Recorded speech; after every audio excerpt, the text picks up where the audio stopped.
nós vamos ver aqui agora, nesse capítulo 7, que eu pedi para vocês abrirem,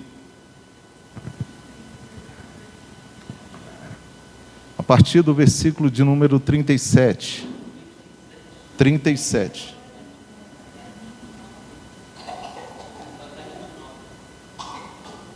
Não, é 27, aliás. É.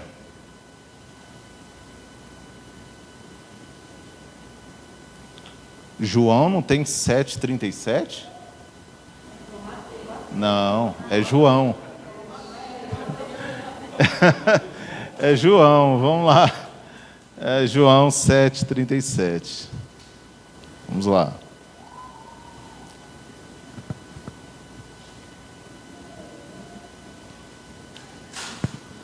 Encontraram aí?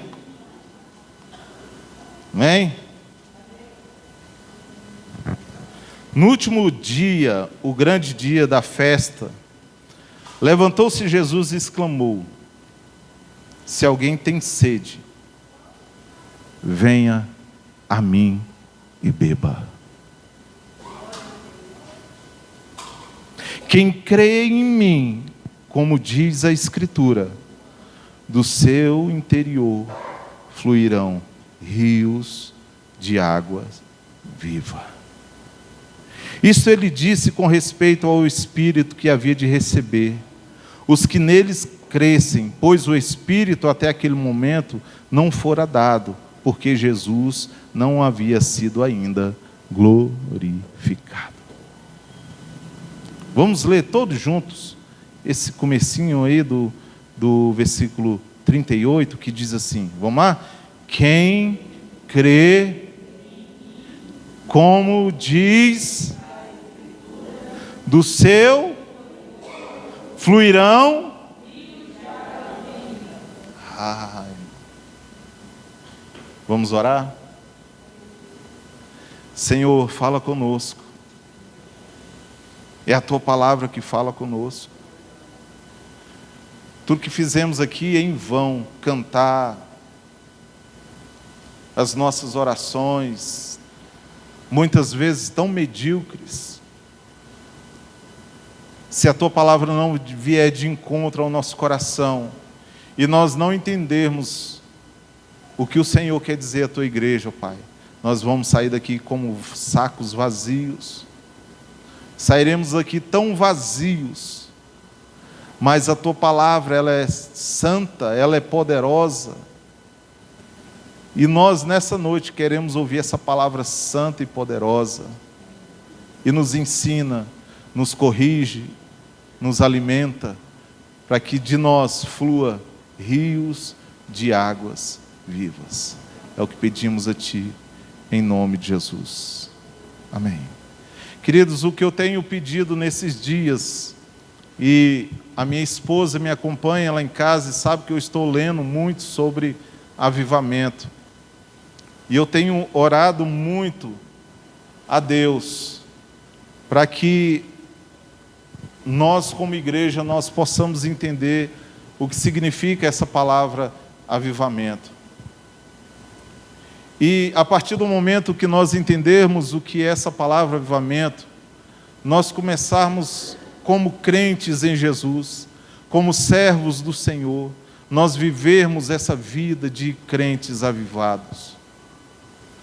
Como eu disse aqui no começo, não adianta nada nós nos rotularmos como cristãos evangélicos, e esse rótulo de evangélico já está tão batido, não está, gente? Está ou não está? Está muito batido. Antigamente, falar que era crente causava até temor nas pessoas. Um crente, antigamente, nós éramos, olha para você ter uma ideia, nós éramos 10 milhões de evangélicos na década de 80, no Brasil. Nós éramos poucos evangélicos no Brasil. O Brasil até hoje é de maioria católica, mas os pseudos, pseudo é falsos, falsos evangélicos, elevaram essa estatística, e hoje O que dizem é que nós somos 60 milhões de evangélicos.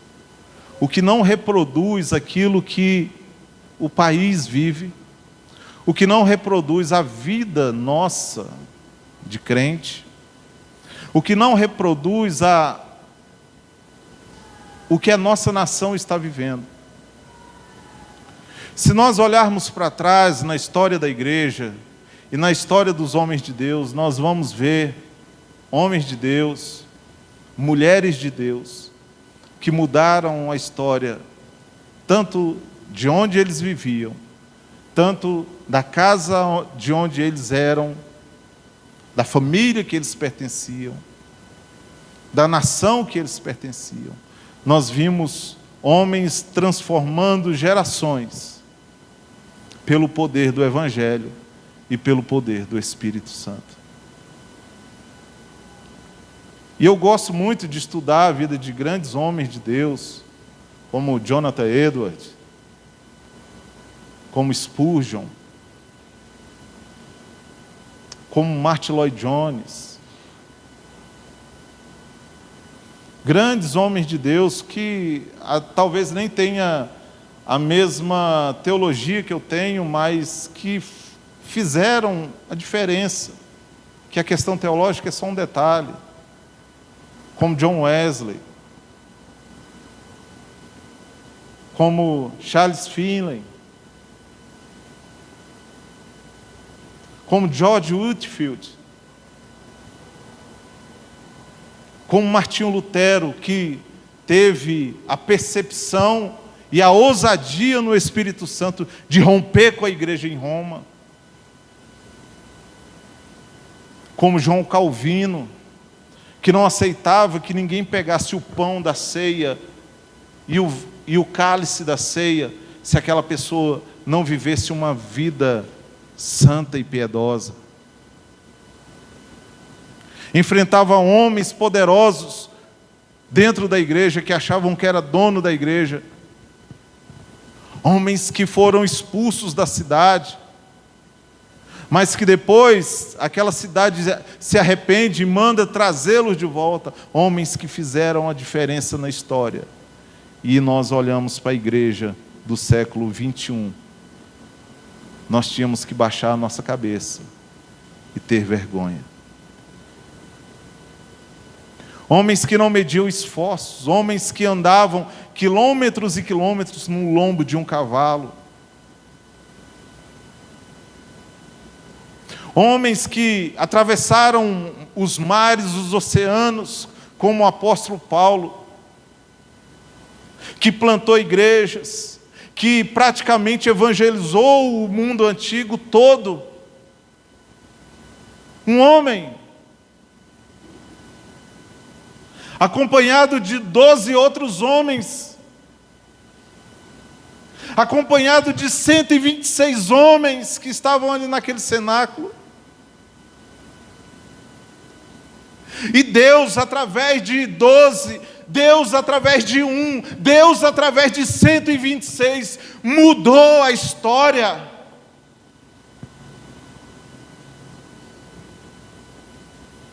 Nós somos 60 milhões, segundo o IBGE, as estatísticas do IBGE.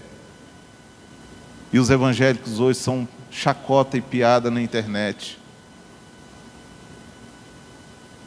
Nós vemos cada absurdo em algumas igrejas.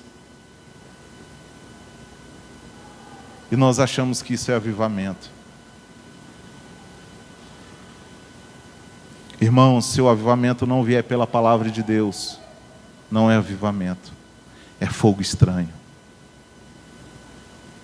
Se o avivamento não vier pelo poder da palavra de Deus, que transforma a vida do homem, isso não é avivamento.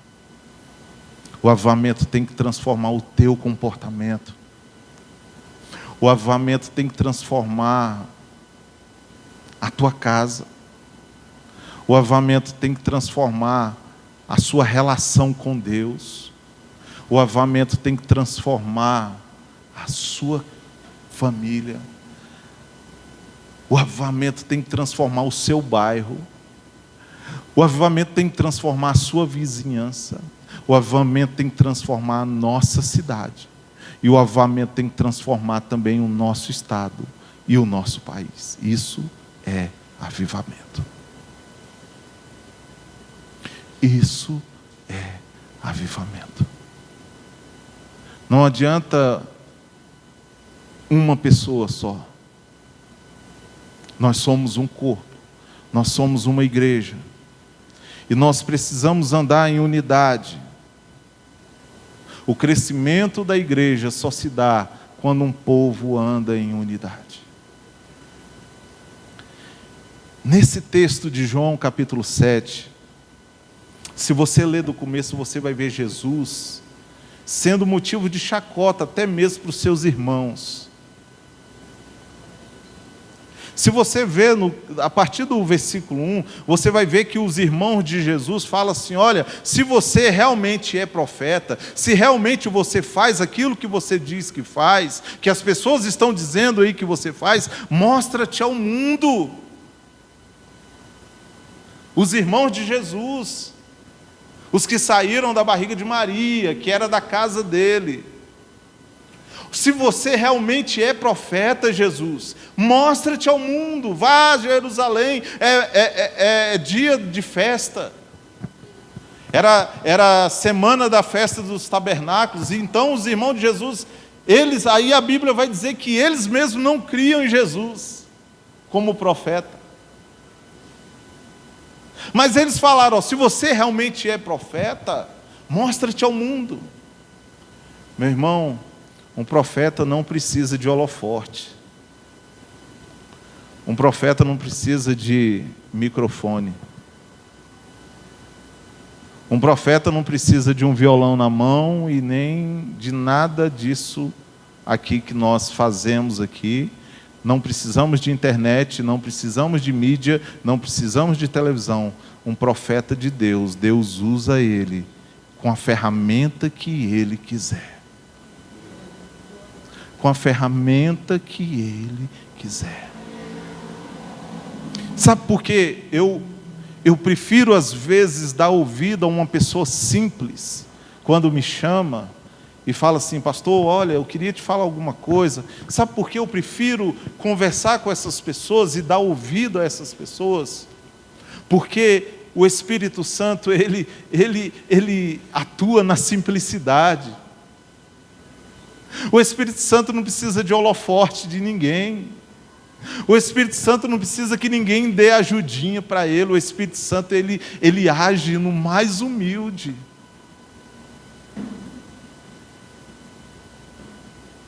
Eu estava vendo um pastor falando na internet que foi em uma determinada igreja, pequenininha do interior,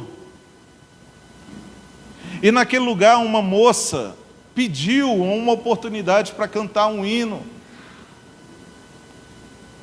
E todo mundo ali naquela igreja, quando ela pediu a oportunidade, todo mundo olhou meio que torto. Ele disse que percebeu, mesmo não sendo daquele lugar.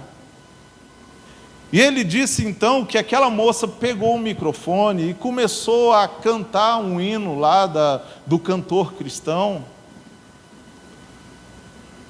E ele diz que ali naquele momento, naquele culto, aquela moça desafinada, sem ritmo, com a voz de taquara rachada, cantando, ele usou esses termos. Ele diz que ele foi tão inundado pela presença do Espírito Santo, ele foi tão inundado pela mensagem que aquele cântico trazia a ele, que ele saiu de lá renovado. E pastor de igreja grande, viu, irmão? Ele falou, Deus falou tanto comigo através daquele cântico, daquela moça, aquela moça sem holofote, aquela moça sem mídia, aquela moça sem talento para música, aquela moça pegou aquela palavra cantada, e o Espírito Santo usou ela de uma forma tão grande, eu precisava ouvir tudo aquilo. É assim que o Espírito Santo faz, para avivar o seu povo, para renovar o seu povo, para tirar o seu povo do comodismo. Talvez Ele nos leve nos confins de um interior para falar conosco. Sem mídia, sem holofote, sem ninguém estar te olhando.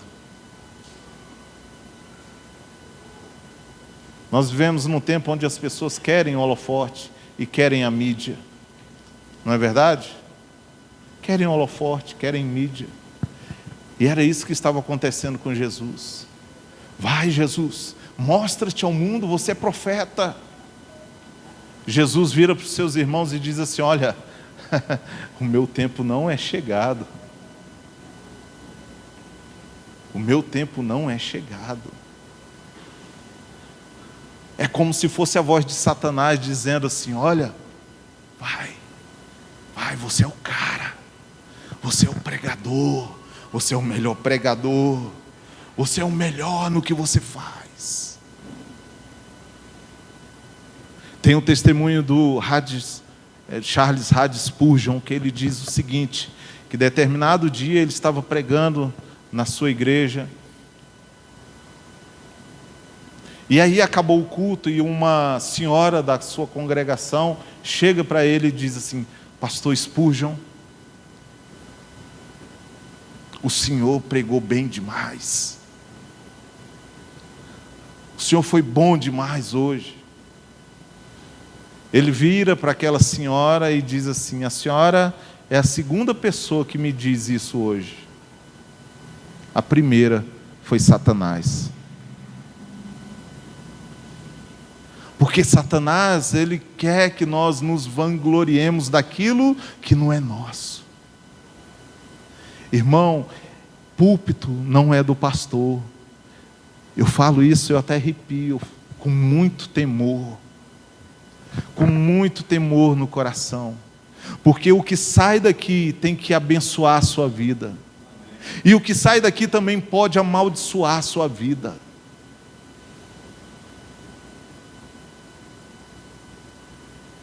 O que sai daqui tem o poder de te abençoar, de abrir os seus olhos, de tocar o seu coração, de fazer você refletir. E o que sai daqui pode te matar. O que sai daqui pode fazer o pecador, mais vil pecador, se arrepender. E o que sai daqui pode acabar destruindo mais ainda a vida desse pecador. É uma responsabilidade. Por isso, às vezes, a gente vê pregadores que chegam na igreja e vamos ver o que Deus vai falar. Lá. É muito corajoso. É muito corajoso. É cego guiando cego. É um neófito ensinando outros neófitos.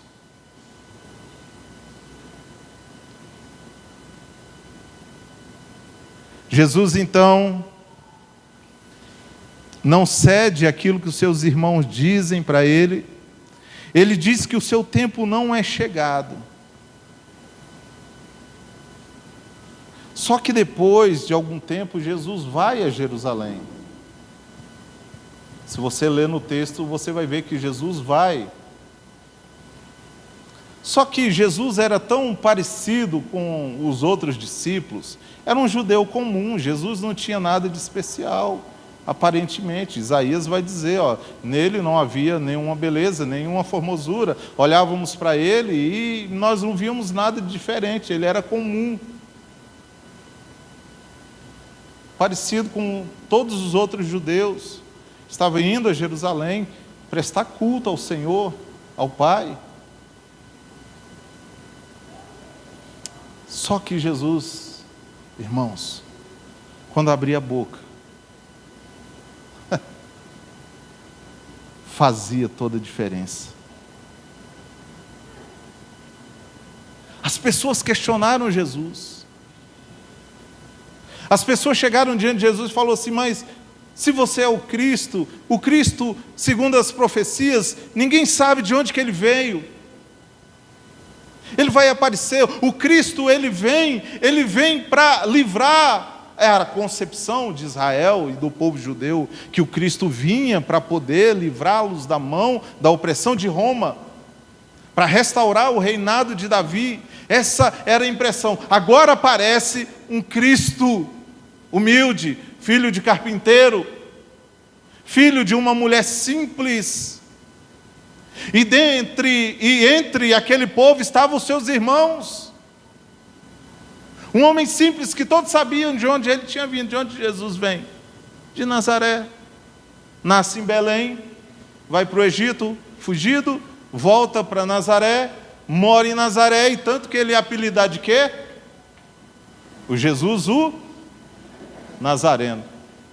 E Jesus, na sua humilhação, porque, irmãos, pensa, vamos para Filipenses capítulo 2, haja em vós o mesmo sentimento que houve em Cristo Jesus, que sendo em forma de Deus, não teve como usurpação ser igual a Deus, antes a si mesmo se humilhou, assumindo a forma de servo. Olha o Jesus servo, assumiu a forma humana, de homem, correndo agora sangue nas suas veias, sentindo as suas dores, as minhas dores, sentindo o que é ser homem, sem holofote, sem glória nenhuma. Deixou a glória dele, se esvazia, e agora ele está ali como um pregador, um mensageiro. Só que havia algo diferente nele. Irmãos, tem que ter alguma coisa diferente em você. Avivamento verdadeiro é o avivamento que gera uma diferença entre você e o mundo. O avivamento verdadeiro é aquele que regenera o homem pecador. E esse homem, quando eu falo homem, é o gênero humano, tá? É homem e mulher. Quando ele pega esse homem pecador, ele transforma a vida desse homem pecador. Agora esse homem, essa mulher, eles são distintos da sociedade, diferentes da sociedade. Agora entendendo que você não pertence mais a esse mundo, que agora você tem uma pátria.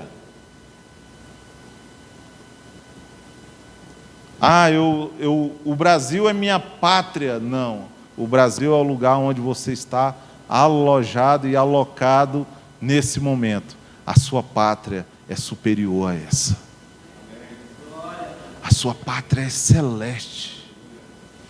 Paulo vai dizer isso lá em Colossenses capítulo 2. Olha, se vocês estão em Cristo, pensar nas coisas que são de cima, não as que são aqui da terra. Pense nas coisas de cima, do céu, não nas que são da terra. As coisas da terra são passageiras. Vocês agora têm uma pátria nova. Agora vocês são regenerados. O que é regenerado, irmão? O que é esse termo, pastor, regenerado? Regenerado é transformado. Vocês estavam mortos nos pecados e delitos de vocês. E Cristo nos vivificou. Nos vivificou, Efésios capítulo 2, Cristo nos vivificou, estando nós mortos nos nossos pecados e delitos.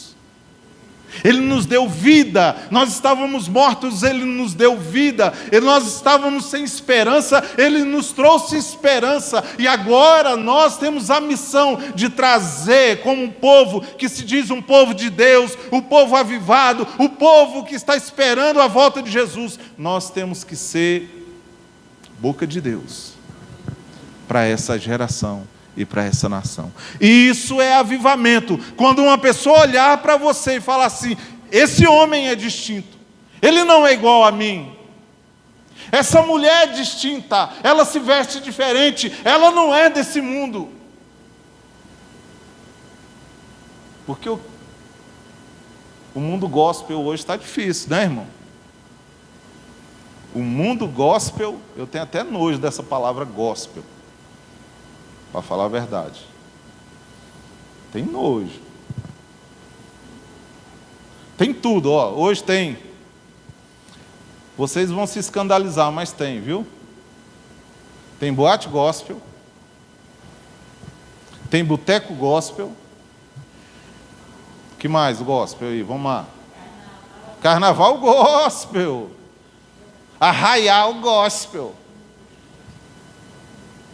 La Casa do Papai gospel. La Casa de Papel gospel. Colocou gospel, né? Motel gospel em São Paulo. E tem outra coisa que vocês vão se escandalizar, mas que vai sair logo logo aí na mídia e vocês vão ver. Filme pornográfico gospel. Viu? Vai ser lançado e parece que já até lançou. Filme pornográfico gospel. Feito por 2 casais ditos evangélicos, para casais evangélicos, para apimentar a relação. Só que também tem outra coisa gospel e que muitos vão se surpreender. Inferno gospel. Vai ter muita gente que frequenta nossas igrejas, chegando na porta do céu e ouvindo o que Jesus fala. Não te conheço. Quem é você? Não te conheço. Aparta-te de mim. Igreja inclusiva, né? E por aí vai. Irmãos, Jesus era diferente. Ele era tão diferente que quando ele abre a boca, olha só o versículo de número 37. No último dia, o grande dia da festa, levantou-se Jesus. Irmão, Jesus, os judeus estavam querendo, vocês não estão entendendo, os judeus aqui estavam querendo matar Jesus, porque ele se dizia filho de Deus e se dizia Cristo. Os judeus estavam querendo apedrejar Jesus, vocês estão entendendo? Se você ler o texto aqui, vocês vão ver, do versículo 1, vocês vão ver que Jesus aqui está sofrendo ameaça de morte. Você está sofrendo ameaça de morte? Lá no seu trabalho? Sim ou não? E por que você não prega?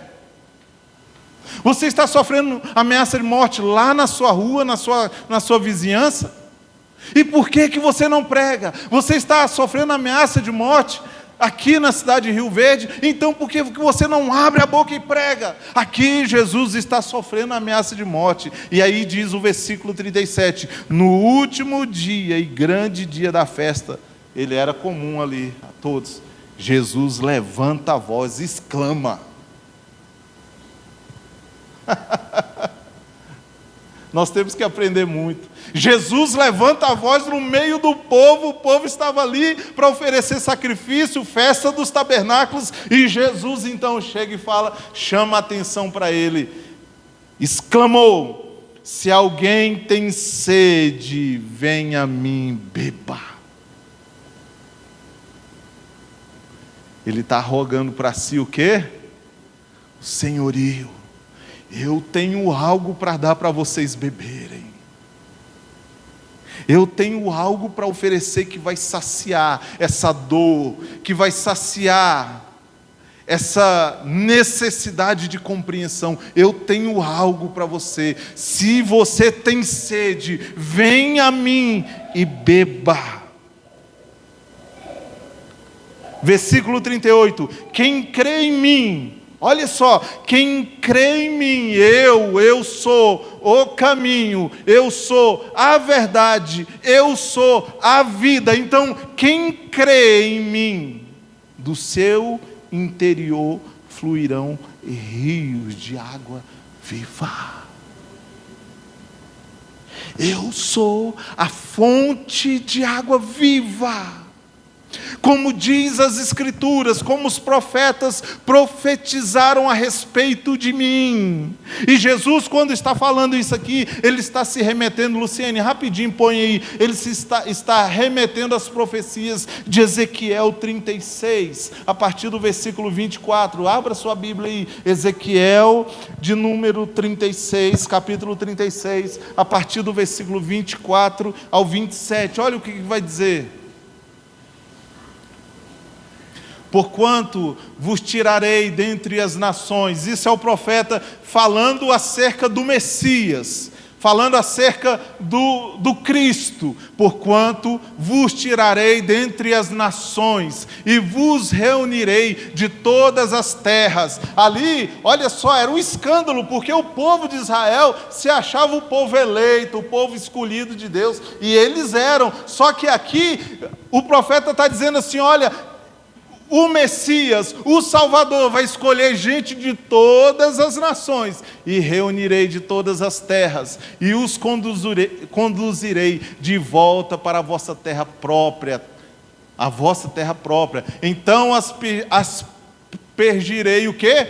Água fresca. Eu sou a fonte de água. Se você vir a mim beber, você será saciado. Então aspergirei água fresca e límpida, e ficareis purificados. Olha só, essa água te purifica, essa água te santifica, essa água te chama para uma vida nova. E de todas as vossas impurezas e de todos os vossos ídolos, essa água te limpa de dentro para fora. Essa água tira todos os ídolos, tira toda a idolatria e coloca em você um novo coração. E vos darei um novo coração e derramarei um espírito novo dentro de cada um de vocês. Você já imaginou, irmão, que você é a habitação do Espírito Santo de Deus?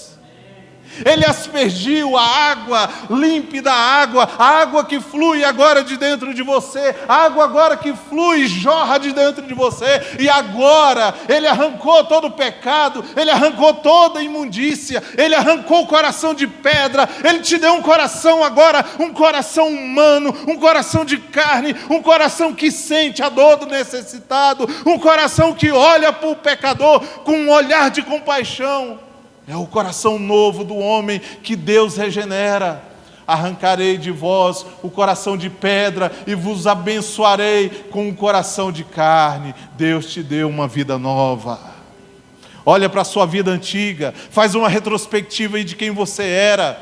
Faz uma retrospectiva do buraco que Deus te tirou. Irmãos, quando eu olho para trás e vejo o buraco que Deus me tirou, da vida que Deus me tirou. Estava contando para o Mateus, a última festa que eu participei antes de me converter, eu estava numa festa onde o pessoal da escola tinha fechado a frente da casa, e eu havia saído com um tio de um amigo meu para comprar algumas bebidas. E lá em Brasília, tem uma briga muito grande entre o pessoal que gosta do rock and roll, né, os cabeludos, que era o meu caso na época, e os skinheads, que são aqueles carecas, né? Aqueles carecas armário. E eu saí com esse tio de um amigo meu para comprar algumas bebidas. Quando eu volto, na porta da casa onde estava tendo a festa, o pessoal não escutava batendo a campainha e parou na verdade, quando eu cheguei, o carro já estava lá, um Opala Commodoro preto, com os vidros pretos. Os caras desceu 4, meu irmão, 4 guarda-roupa de dentro do carro. Eu falei, agora fedeu. Com sobretudo, tudo vestido de preto. Os carecona lisa, né? Reluzente. Falei, agora lascou. E, irmãos, eu era encrenqueiro, viu? Eu era quietinho, mas eu gostava de uma briga. E aí aqueles carecas chegaram e olhou para mim assim, eu com aquele cabelão até na cintura, né? Esses cabeludos são tudo, sabe, né? Tudo vi. Aí o sangue ferveu, né? Os caras eram grandes, mas vamos ver o que dá. Aí eu falei assim, careca que eu gosto é só... Irmãos, só vi a mão na minha cara assim, eu não esperava, eu estava de costa. E ele me deu um soco assim, bem no queixo. E o tio do amigo meu estava do lado. E eu sei que eu rodei, igual um branco, com o tronco no pescoço, né? Eu rodei assim, quando eu rodei, eu vi ele abrindo sobretudo e tirando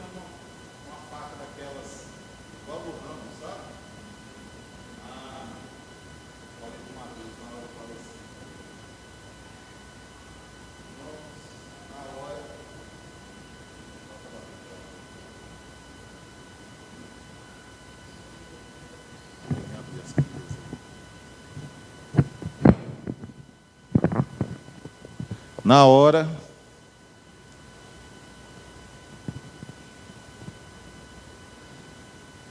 hora, eu pensei, estou morto. E esse tio, um amigo meu, saiu de lado, ele estava com a pistola na cintura, e ele deu uns tiros para cima, foi o que me salvou. Foi Jesus que me salvou. Foi a última festa que eu fui, antes de me converter. Olha de onde Deus me tirou. Olha para a sua vida, olha de onde Deus te tirou. Quem era você antes de Jesus? Quem é você agora? Que veio a Ele e bebeu das águas dele. E Ele está chamando até hoje o seu povo, a sua igreja. Ele está chamando os pecadores até hoje. Quem crê em mim? Se alguém tem sede, venha a mim e beba. Você tem sede? Você tem sede? Você tem sede? Venha hoje a Ele e beba. Jesus está falando aqui, olha, segundo o que as Escrituras falam acerca de mim. Olha o que as Escrituras falam acerca de Jesus. Isaías 44, a partir do versículo 3. Isaías 44, a partir do versículo 3. Está falando de Cristo. É um texto messiânico. 44, 3. Porque despejarei água sobre o sedento, e torrentes sobre a terra seca. Você era terra seca. Sabia? Você era terra seca. Terra que não dava nada. Que plantava e morria, a semente morria, porque você era terra seca. Derramarei o meu espírito sobre a tua posteridade, e a minha bênção sobre a tua descendência. Versículo 4. Eles brotarão como grama. Já viu grama, irmão? Grama, vem o tempo da sequidão, ela fica preta ali, parece que morreu, né? Mas deu uma chuvinha, ela começa a ficar o quê?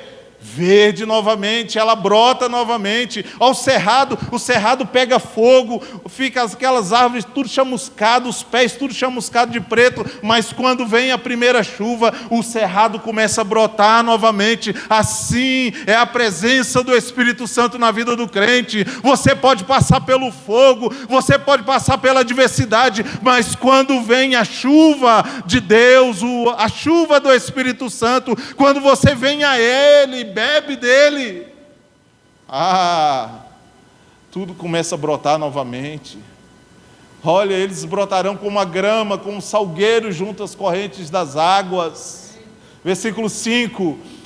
Um dirá, eu sou de Yahvé. Você pode dizer, eu sou de Yahvé.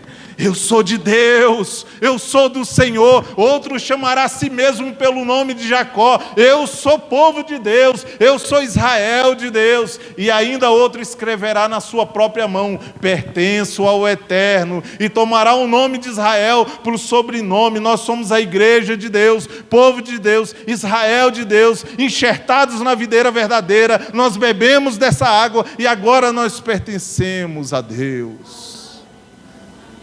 Olha, e para encerrar, Ezequiel 47, falando de Jesus.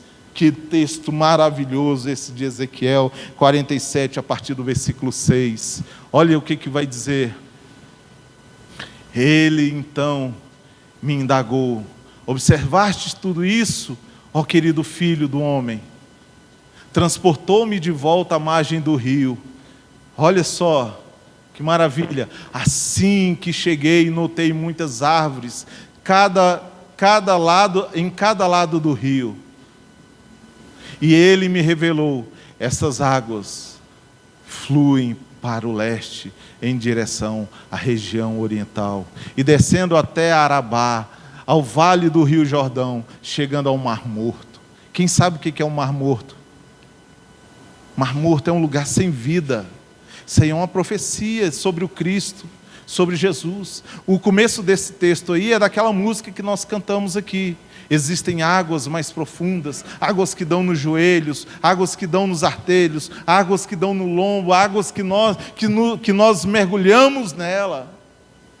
E aí ele vai dizer assim, ó, até Arabá, o vale do Rio Jordão, chegando ao Mar Morto. Você era o Mar Morto. Você era o Mar Morto, a região do Mar Morto. E ao entrarem nas águas salgadas, essas se tornaram o quê? Doces. Você era um lugar de águas amargas, salgadas. Você era um lugar de águas mortas, águas sem vidas.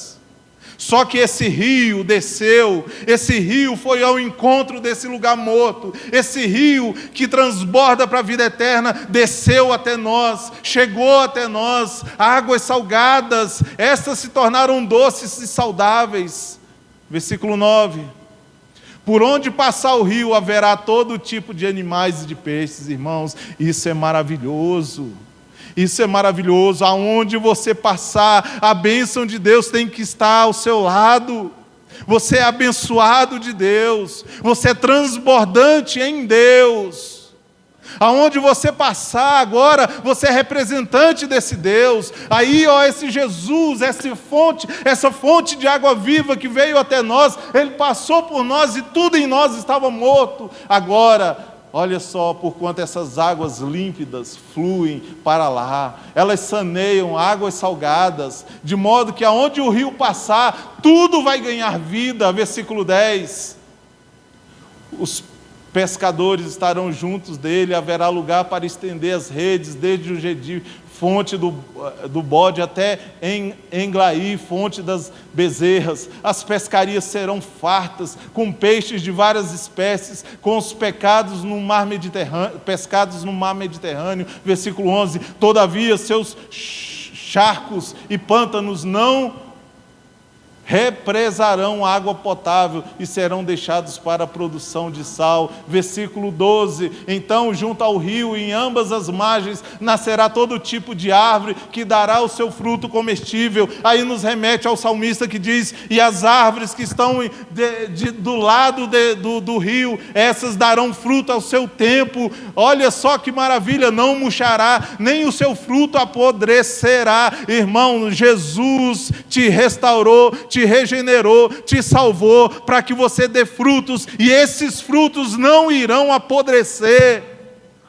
Não irão apodrecer todos os meses, porque a água que flui do santuário é purificadora. Essa água que Jesus derramou em nosso ser, em nosso interior, é água purificadora. Lembra da mulher samaritana no capítulo 4? Ah, meu irmão, uma mulher toda destruída, uma mulher sem vida, uma mulher que já havia se casado 5 vezes, uma mulher que não tinha mais nada, não esperava mais nada de ninguém, nem de Deus, nem do seu povo, de ninguém, e ainda era samaritana, era rejeitada. Lembra? Talvez nós estávamos no estado daquela mulher samaritana, longe de Deus, rejeitado, sem uma vida produtiva, uma vida de pecado. Ah, aquela mulher um dia ela vai tirar água, mas ela não sabia que existia alguém que já tinha marcado um encontro com ela desde a eternidade, desde antes da fundação do mundo, porque a Bíblia vai dizer que Ele nos elegeu antes da fundação do mundo. Ele havia marcado um encontro com nós antes da fundação do mundo, que o Cordeiro foi morto por nós antes da fundação do mundo, que a fonte de água viva estava jorrando antes da fundação do mundo. Ele teve um encontro com aquela mulher, aquele encontro que foi marcado lá na eternidade, agora se materializa naquele grande dia ali, e aquela mulher sem perspectiva nenhuma, chega naquele lugar, chega naquele poço, como em qualquer um outro dia. Talvez você vai sair da sua casa amanhã, vai dizer assim, hoje não vai acontecer nada, mas talvez no dia de amanhã, será o dia em que Deus vai vir de encontro a você, que Deus vai falar ao seu coração, que Deus vai salvar dentro da sua casa, que Deus vai marcar um encontro com a sua casa, com seus familiares, com seus amigos. Aí Deus vai usar quem? Você, como esse representante da fonte de água viva. Aí aquela mulher então fala, Senhor, Senhor, por que fala comigo?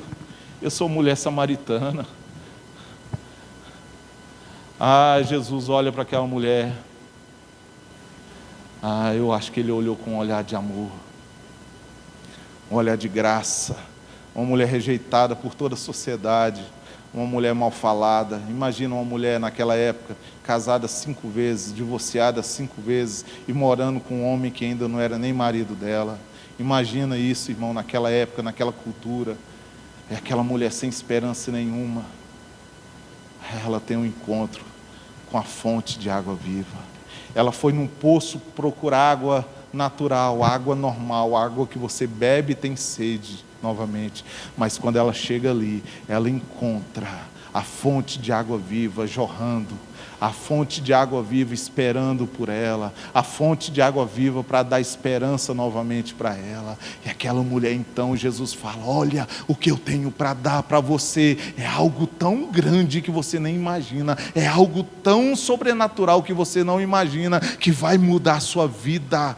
A água que eu tenho para dar para você beber, essa água, ela vai jorrar para a vida eterna. A água que eu tenho para você, você não vai tornar ter sede.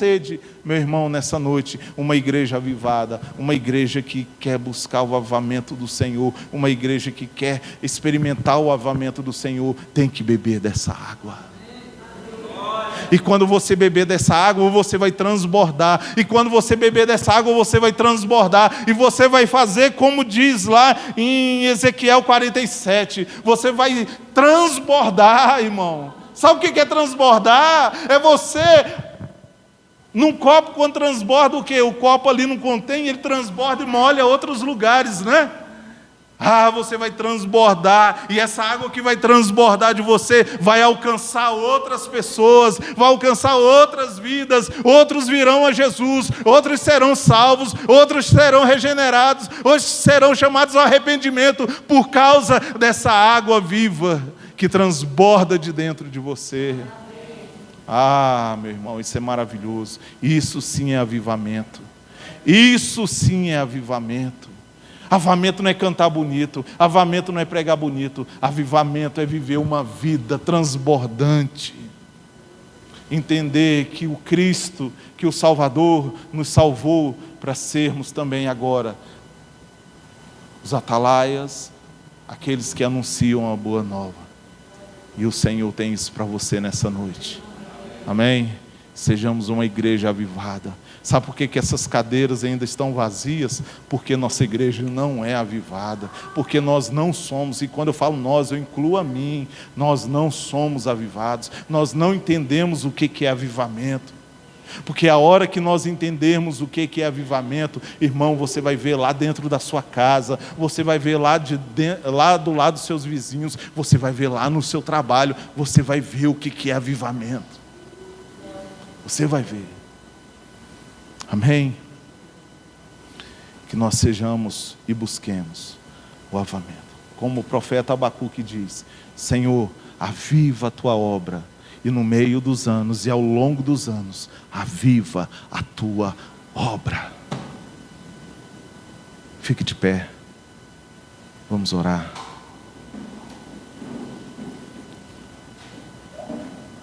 Deus.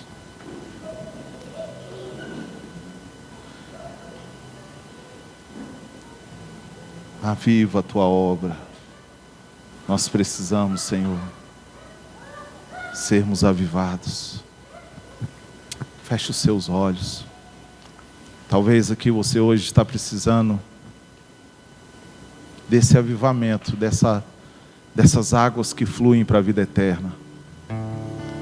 Eu queria chamar você aqui à frente. Talvez você hoje está triste, com o coração. Pastor, o senhor não sabe o que acontece comigo. Eu sei.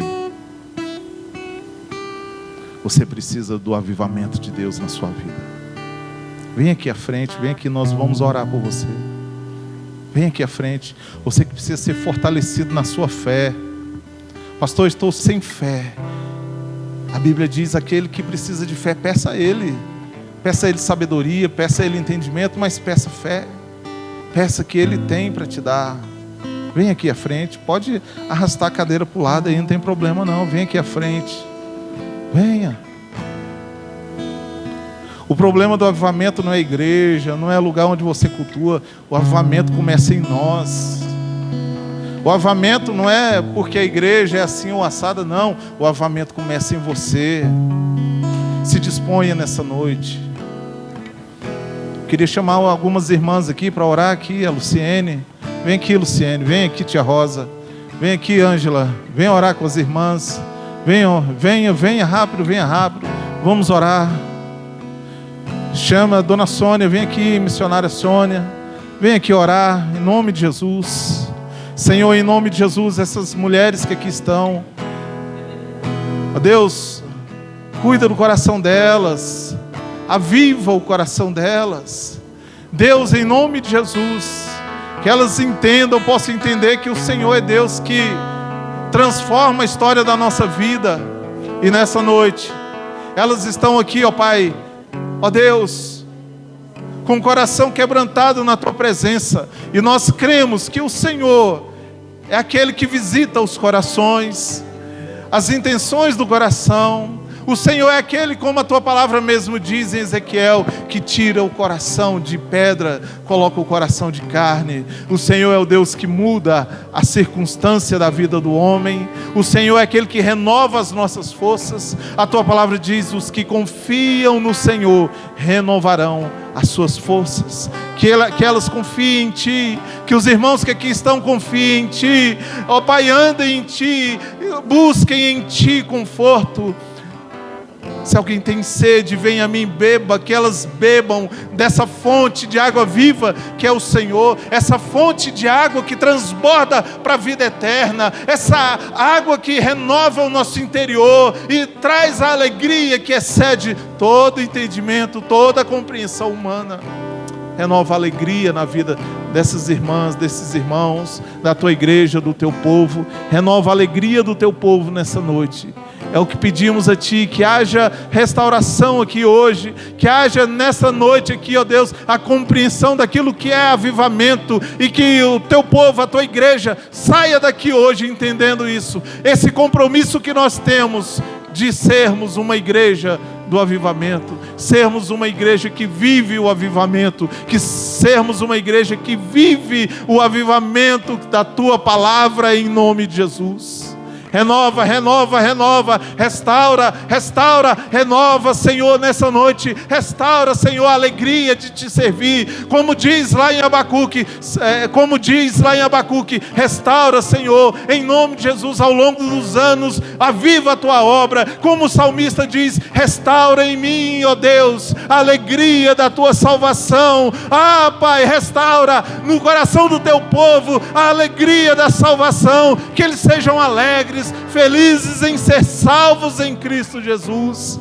Em nome de Jesus, em nome de Jesus, restaura a alegria da salvação no coração do Teu povo. E o Teu povo que Te adora, que clama por Ti, Senhor, seja restaurado em nome de Jesus.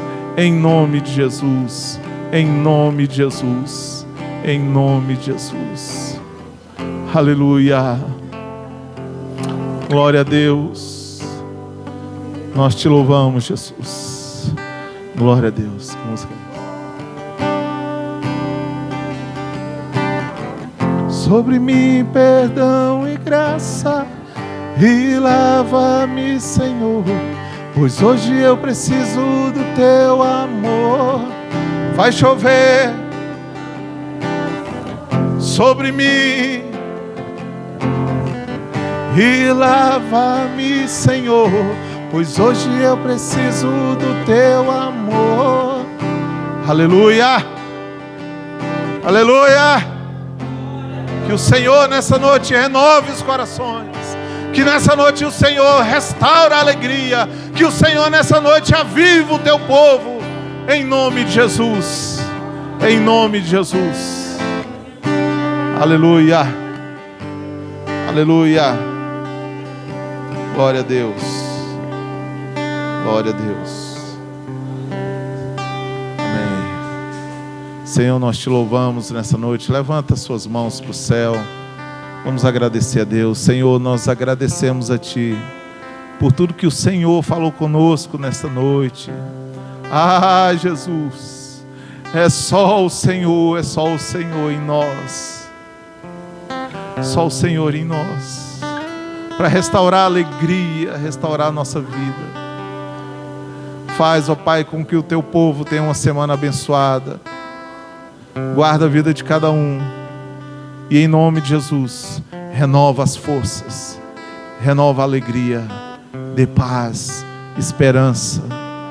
E acima de tudo, que todos estejam alicerçados e firmados na rocha, que é Cristo Jesus, o nosso Senhor.